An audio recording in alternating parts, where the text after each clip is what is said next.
What's going on, everybody? How's everybody doing out in the chat? Let's see, we got Agent Q in here, Fake Mate, Stitch, Courtney. We got 9 people watching. Thank you everybody for stopping by. Hit that like button if you are capable of doing so. Let's get this to 10 likes. We got 10 people watching now. Thank you, Super Andrew, for stopping by, bro. Appreciate you, dude. I'm sorry that I missed your stream. I will catch the replay after this. I was setting this all up and took a shower and looking nice and feeling fresh. I came home from work in my own just in my filth, and I just like, I gotta take a shower. I can't do this show dirty. I can't do it dirty, so I had to take a shower. So forgive me. Ed, I see you. Hashtag PS Nation. Yes, sir. Appreciate you for being here, my dude. Appreciate all of you for being here. Andrew, Super Andrew says it's just a 5-minute video, so no big deal. 100%. I'll check it out after this one.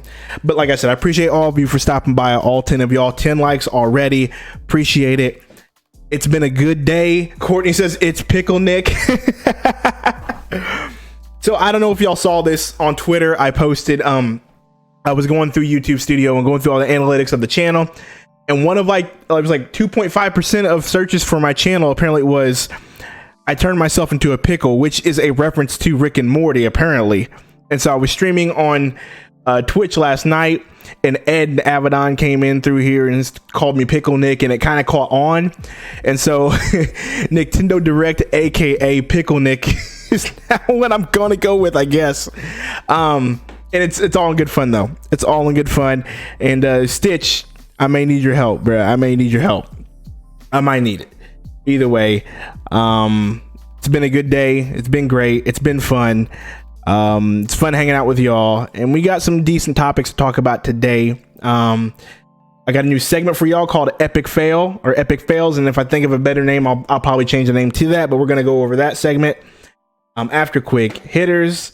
Hell, be called Pickle Nick when he rages. There we go. Pickle Nick when we rages. Pickle Nick comes out. It's time to go. But regardless, once again, thank y'all for stopping by. We're just gonna go ahead. Let's go ahead and get into these quick hitters.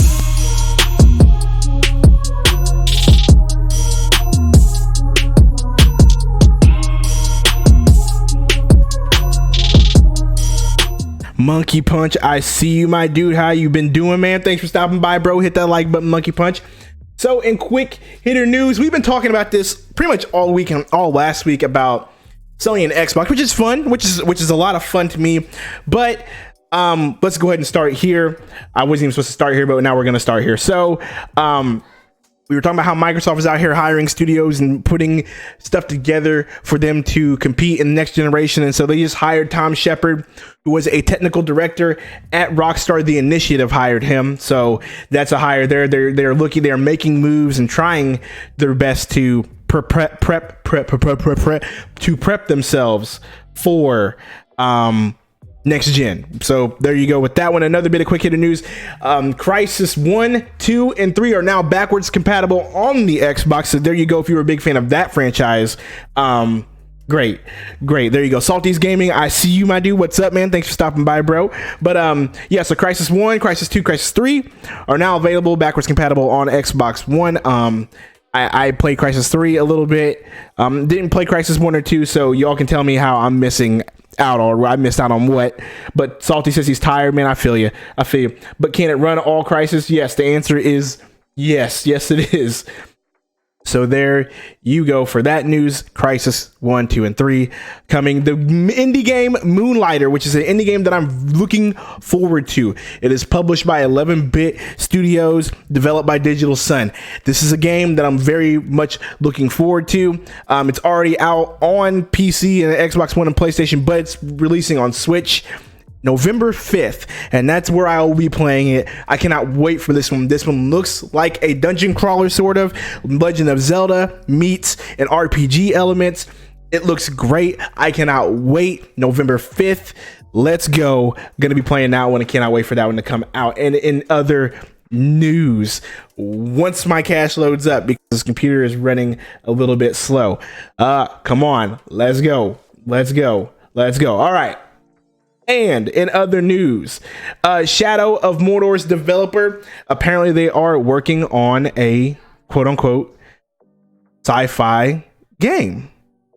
Now, it's interesting. Shadow of Mordor was a great game, so now the devs are out here and they're hiring for somebody who has a love of sci-fi. So there you go. I mean, I can only imagine it's going to be something paranormal-ish, something space-ish. I don't know, but there you go. Shadow of Mordor devs, developer looking for a writer for the love of sci-fi.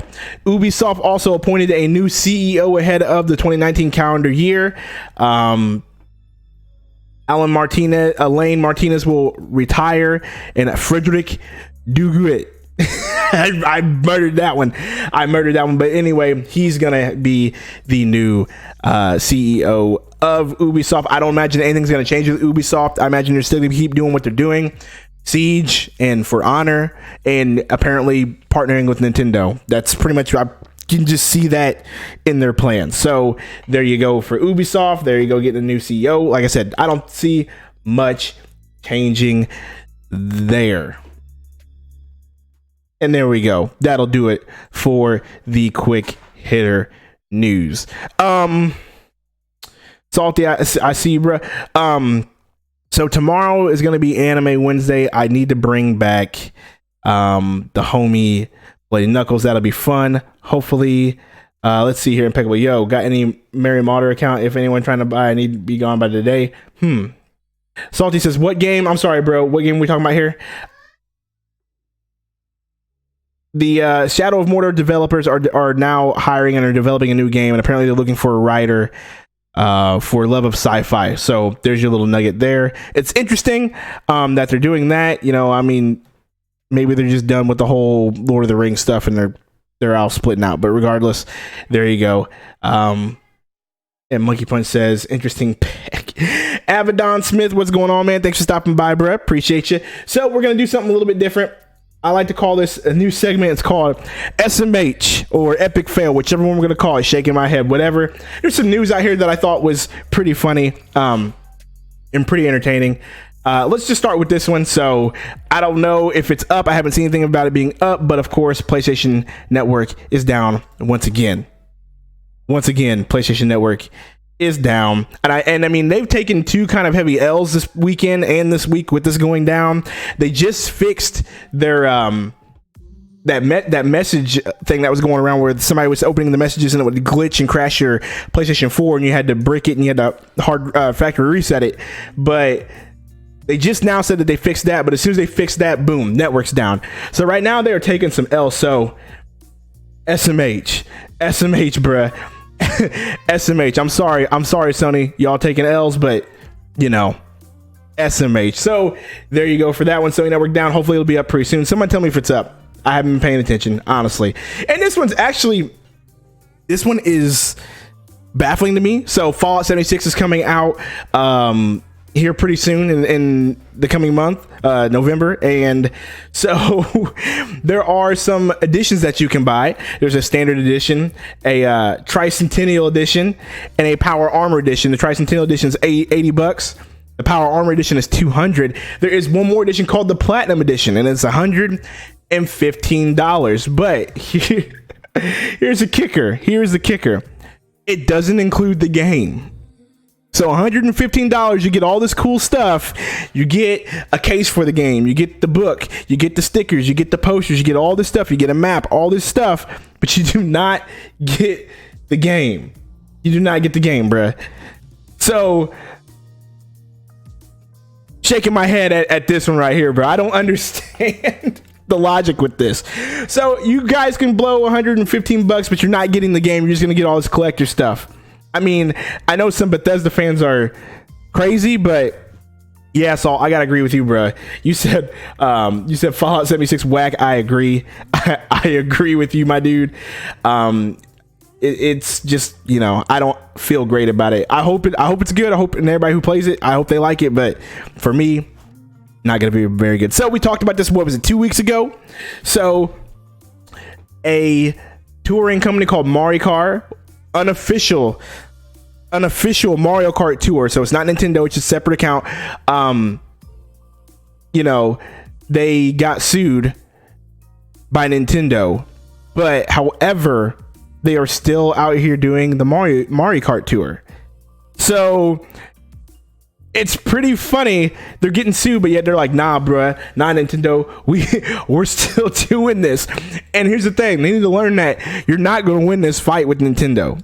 Nobody wins these fights with Nintendo. When Nintendo wants to get you for their license, for their property, you're done. You're done. So Samuel L. Jackson doesn't like that. Just stop. Give it up and just stop, please. Please just stop.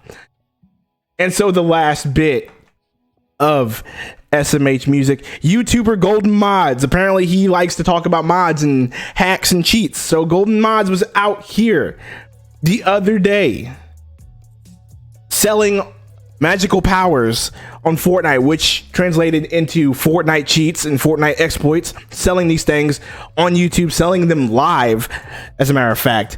And he got called by Epic. Now he's getting sued by Epic. The kid is only 14 years old. A 14-year-old getting sued by Epic Games, getting sued by a major company is like, I don't know. I figured you might be over your head a little bit. Or you'd be over your head a little bit if you're 14 years old getting sued by Epic Games because you were selling cheats. Like, rest in peace, right? Rest in peace. So we're just gonna have to give them all of them, man. Like all these people, especially Samuel and Smokey, man. Man, that kid, SMH, man. SMH, sorry about that kid, man. I don't know what he was thinking. I mean, I know what he was thinking. He was just trying to make some money. A 14-year-old kid, you're not really thinking. You just want to, you're excited about the fact that you have millions of subscribers and you're doing this and that, and you're just excited about what you're doing. You don't think about these things, and he got caught slipping. Jerome got caught slipping, bruh. So there you go. Epic out here suing a 14-year-old for selling cheats and exploits. But anyway, so let's go ahead and let's just go. Big show. We're just getting to it.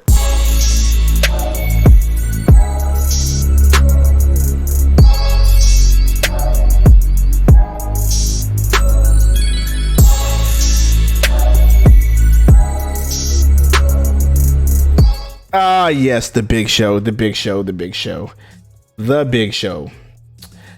So there was some news after I got done with the stream. Normally after I'm done, I am really good about checking Twitter, getting on Twitter, social media, all that stuff. But after the stream, I didn't for whatever reason. I didn't check Twitter, didn't check for any news that happened later. So I woke up to this news. I was at work and I saw this news. And I really want to talk about this. And I know not a lot of people will care too much. But for me, this is me being personal, because there are two things. Let's just start here. Former Microsoft co-founder and owner of the Seattle Seahawks, Paul Allen, passes away at 65, right? Passed away from lymphoma. He had been fighting it from the 80s, came back in the 90s, it was gone, came back in 2009. So the dude's been fighting this thing. It's been gone, and finally it came back, and he passed away from it. I mean, I guess that Microsoft money can really help out. And that's a kind of a tasteless joke, but I'm just saying, people up there just do whatever. And owner of the Trailblazers, thank you. So